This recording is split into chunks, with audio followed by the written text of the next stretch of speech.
Tuhfal Muhtaj. Hawashi Syarwani itu kitabnya Al-Imam Syarwani. Tuhfal Muhtaj itu kitabnya Al-Imam Ibnu Hajar Al-Haytami, yang dimana Tuhfal Muhtaj adalah syarah daripada kitab Minhajut Thalibin Al-Imam Nawawi. Jadi kalau ente orang belajar fikih, ada namanya matan, ada namanya syarah, ada namanya hawashi. Matan itu isi, syarah itu penjelasan daripada matan, hawashi penjelasan lebih rinci daripada syarah. Jadi matan diberi syarah, syarah diberi hawashi. Matannya itu Minhajut Thalibin Imam Nawawi, disyarahkan oleh Imam Ibnu Hajar Al-Haytami, yaitu Tuhfal Muhtaj, syarah Minhaj. Tuhfal Muhtaj kemudian dijelaskan lagi oleh Al-Imam Syarwani yang diberi nama Hawashi Syarwani. Dalam kitab Hawashi Syarwani dijelaskan bahwasanya inna afdhalal layali, sesungguhnya paling mulianya malam itu, paling utamanya malam itu, yaitu malam kelahiran baginda Nabi besar Muhammad.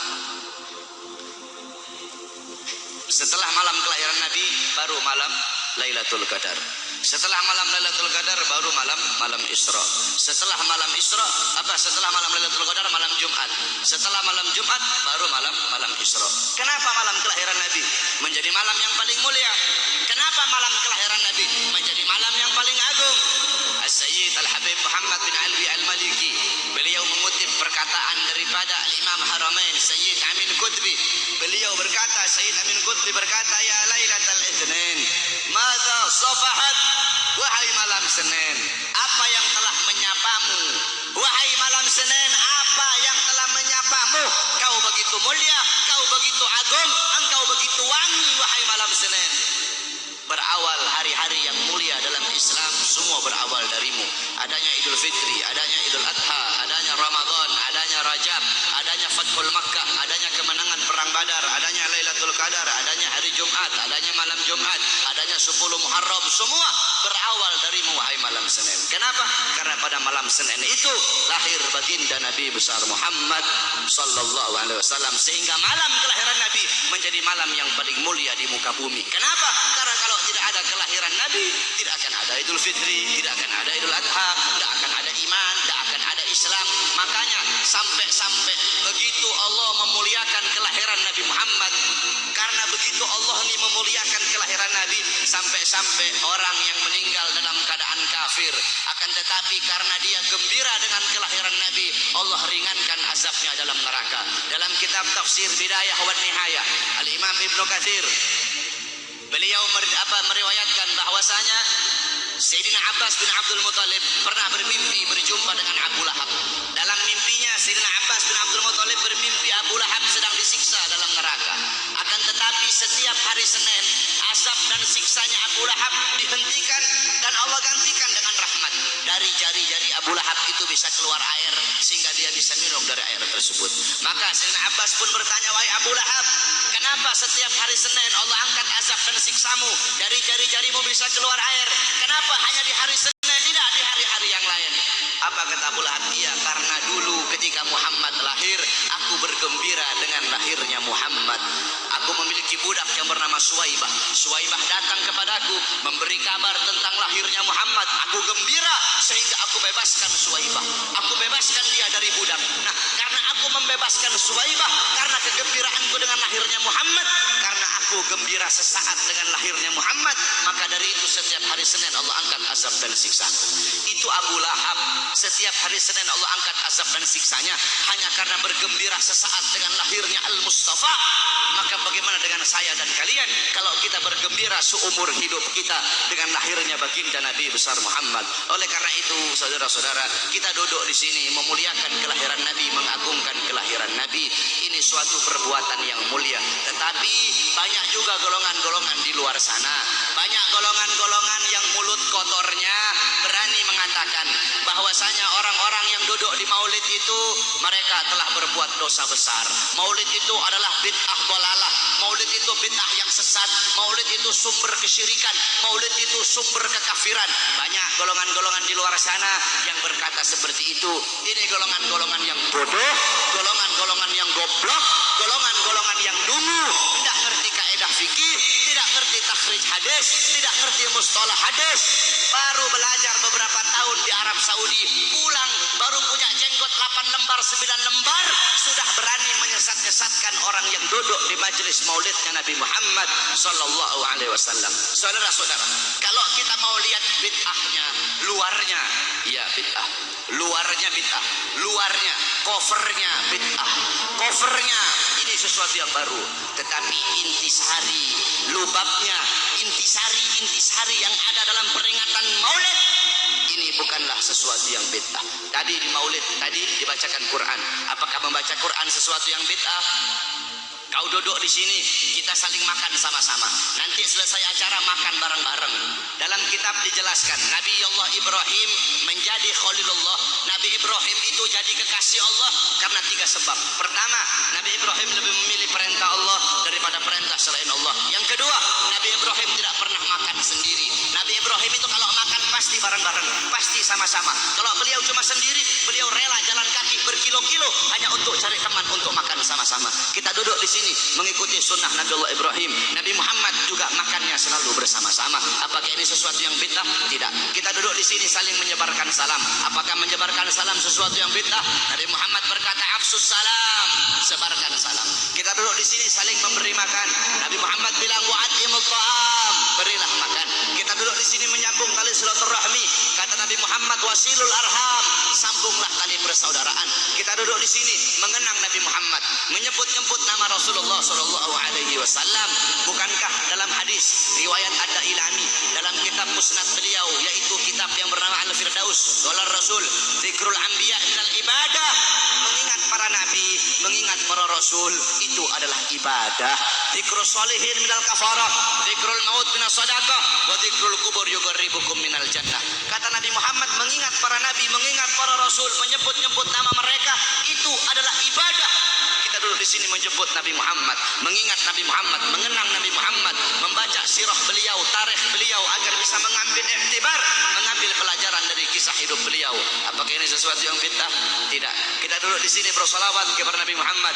Bukankah Allah berkata, innallaha wa malaikatahu yusholluna 'alan nabi ya ayyuhalladzina amanu shollu 'alaihi wa sallimu taslima. Apakah salawat sesuatu yang bid'ah? Tidak. Kita duduk di sini menuntut ilmu. Saya dan kalian duduk di sini untuk menuntut ilmunya Allah. Menuntut ilmu fardhatun. Menuntut ilmu hukumnya sangat-sangat wajib.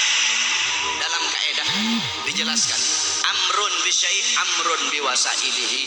Perintah terhadap sesuatu, maka perintah juga terhadap sarana atau prasyarat bagi orang-orang untuk melakukan sesuatu yang diperintahkan tersebut. Kalau seumpama naik ke atas ini wajib, maka yang mendorong kita untuk naik ke atas itu pun hukumnya wajib. Naik ke atas hukumnya wajib. Yang dorong itu naik ke atas apa? Tangga, maka tangga juga hukumnya wajib. Kalau ente naik ke atas hukumnya sunnah, maka tangga juga hukumnya jadi sunnah. Saudara-saudara, beli baju, membeli baju hukumnya apa? Mubah. Beli baju hukumnya mubah. Menutup aurat hukumnya wajib. Menutup aurat hukumnya wajib. Kamu sedang keluar dari rumah, tiba-tiba bajumu lepas, bajumu sobek atau bajumu lepas, kelihatan kamu punya aurat, kelihatan kamu punya aurat. Membeli baju hukumnya mubah, tapi ketika itu berubah menjadi wajib. Kenapa? Karena baju salah satunya yang menjadi syarat bagimu untuk bisa tutup kau punya aurat, sedangkan nutup aurat hukumnya wajib. Bersiwak hukumnya apa? Sunnah. Bikin kantong baju hukumnya apa? Bikin kantong baju hukumnya mubah. Bersiwak hukumnya sunnah. Bikin kantong baju hukumnya mubah. Kamu mau keluar rumah, kantong apa? Bajumu tidak punya kantong. Bajumu tidak punya kantong.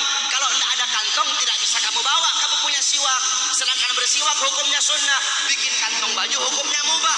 Ketika itu berubah, bikin kantong baju hukumnya jadi sunnah. Kenapa? Karena kantong baju yang jadi syarat bagimu untuk bisa bawa kau punya siwak. Nah, menuntut ilmu hukumnya wajib, saudara-saudara.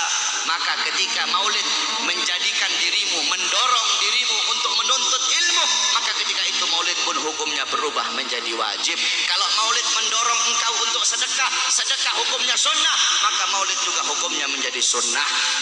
Bersolawat hukumnya sunnah, maka ketika itu maulid mendorong kau untuk bersolawat, maka maulid juga hukumnya menjadi sunnah. Oleh karena itu nanti wasiat saya, kalau nanti ada yang nanya kepada kalian semua, kenapa kamu merayakan Maulid Nabi Muhammad? Jawab, saya merayakan Maulid Nabi untuk memuliakan dan mengagungkan kelahiran Nabi. Siapa yang suruh memuliakan kelahiran Nabi? Siapa yang suruh mengagungkan kelahiran Nabi? Yang suruh adalah Allah. Ayat tadi itu, qul bi fadlillah wa bi rahmati fabidzalika falyafrahu. Katakanlah dengan anugerah dan rahmat Allah, dengan rahmat itu fayafrahu, gembira kalian, senanglah kalian dengan adanya karunia dan rahmat Allah Subhanahu wa taala. Saudara-saudara, ada beberapa ibadah yang sengaja dikaitkan dengan sejarah. Contohnya haji. Haji itu ibadah wajib, sengaja dikaitkan dengan sejarah Nabi Allah Ibrahim, mulai dari wukuf, tawaf, sa'i, melempar jumrah, sehingga ibadah haji menjadi ibadah wajib. Berpuasa pada tanggal 10 Muharram. Berpuasa pada tanggal 10 Muharram itu sengaja dikaitkan dengan sejarah Nabi Musa alaihi salam. Ketika Rasulullah nanya sama Yahudi Madinah, kenapa kalian berpuasa pada tanggal 10 Muharram? Kata Yahudi Madinah, karena kami bersyukur atas selamatnya Nabi Musa dari kejaran tentara Fir'aun. Apa kata Rasulullah? Nahnu ahaqqu bi Musa minkum. Kami lebih berhak atas Musa daripada kalian. Rasul pun memerintahkan para sahabat untuk berpuasa pada tanggal 10 Muharram, sehingga berpuasa pada 10 Muharram menjadi ibadah sunnah. Saudara-saudara, para ulama mengatakan, jikalau perhatikan kata-kata ini, jikalau berpuasa pada tanggal 10 Muharram menjadi ibadah sunnah karena bersyukur atas selamatnya Nabi Musa, maka bagaimana dengan terselamatkan seluruh alam semesta ini berkat adanya Nabi Muhammad? Selamat Nabi Musa, kalian bersyukur dengan berpuasa di tanggal 10 Muharram. Maka bagaimana dengan terselamatkan seluruh alam semesta berkat Nabi Muhammad sallallahu alaihi wasallam. Saudara-saudara, kita ini udah telat. Saya dan kalian udah telat, saudara-saudara. Yang pertama kali memuliakan kelahiran Nabi, yang pertama kali mengagungkan kelahiran Nabi adalah Allah Subhanahu wa taala. Tetapi Allah punya cara lain. Cara Allah tidak sama dengan cara kita. Cara kita memuliakan hari kelahiran Nabi, duduk di sini undang para ulama, para habaib, para kiai, minta nasihat dari beliau-beliau, bersolawat, baca maulid. Itu cara kita. Tapi Allah punya cara sendiri. Bagaimana cara Allah memuliakan kelahiran Nabi? Yang pertama kali memuliakan kelahiran Nabi itu Allah, bukan manusia, bukan malaikat, Allah Subhanahu wa taala. Bagaimana caranya Allah memuliakan kelahiran Nabi? Dalam kitab Qisasul Anbiya dijelaskan, kita semua tahu Nabi Muhammad lahir pada hari Senin, pada tanggal 12 Rabiul Awal, pada tahun gajah, amal fil. Wa summiya ama wiladati amal fil. Dinamakan tahun kelahiran beliau itu tahun gajah, li'anna malikal Habasyah, karena raja Habasyah mengutus tentara-tentara yang menaiki gajah yang besar. Untuk apa? Lihadmil Ka'bah, untuk merusak Ka'bah, untuk menghancurkan Ka'bah. Tapi Allah punya rencana lain. Allah mengutus burung ababil dari neraka Sijil. Satu ekor burung bawa 2 buah batu, 3 buah batu. 1 batu di mulutnya, 2 batu ditaruh di kakinya. Dengan izin Allah itu burung terbang. Allah perintahkan untuk melemparkan itu batu di atas kepala tentara gajah. Ketika itu batu jatuh di atas kepala tentara gajah, tembus sampai ke kaki, saudara-saudara. Allah hancurkan pasukan gajah. Kenapa Allah hancurkan pasukan gajah? Ikraman, untuk memuliakan dan mengagungkan kelahiran baginda Nabi besar Muhammad sallallahu alaihi wasallam. Padahal bagi Allah tidak mustahil. Kalau Allah mau hancurkan pasukan gajah sebelum mereka nyerang, bisa Allah hancurkan. Tapi kenapa Allah hancurkan ketika mereka menyerang Ka'bah? Untuk memuliakan kelahiran dan keagungan, untuk mengagungkan kelahiran baginda Nabi besar Muhammad. Siapa saudara-saudara yang merobohkan istana Romawi? Ketika Nabi Muhammad lahir, istana Romawi roboh. Siapa yang robohkan? Allah. Kenapa Allah robohkan istana Romawi di hari lahirnya Nabi? Padahal tidak mustahil. Kalau Allah mau robohkan sebelum Nabi Muhammad lahir, bisa. Bisa bagi Allah. Allah merobohkan sebelum Nabi Muhammad lahir, bisa. Tapi kenapa Allah robohkan di hari lahirnya Nabi? Ikraman, untuk memuliakan dan mengagungkan kelahiran baginda Nabi besar Muhammad. Siapa yang memadamkan api Majusi, api yang selama ribuan tahun tidak pernah padam? Nabi Muhammad lahir, api Majusi menjadi padam. Siapa yang memadamkan? Allah. Kenapa Allah padamkan api Majusi di hari lahirnya Nabi? Kok tidak di hari-hari sebelumnya? Padahal tidak mustahil mustahil bagi Allah untuk memadamkan api Majusi sebelum Nabi Muhammad lahir bisa. Tapi kenapa dilahirkan hari Nabi Muhammad? Ikraman, untuk memuliakan dan mengagungkan kelahiran Nabi Muhammad. Oleh karena itu Allah saja memuliakan kelahiran Nabi, Allah saja mengagungkan kelahiran Nabi. Maka kita siapa kok tidak memuliakan dan tidak mengagungkan kelahiran baginda Nabi besar Muhammad sallallahu alaihi wasallam. Oleh karena itu saudara-saudara, cintai beliau, jadikan beliau sebagai teladanmu, jadikan beliau sebagai pedomanmu, jadikan beliau sebagai idolamu.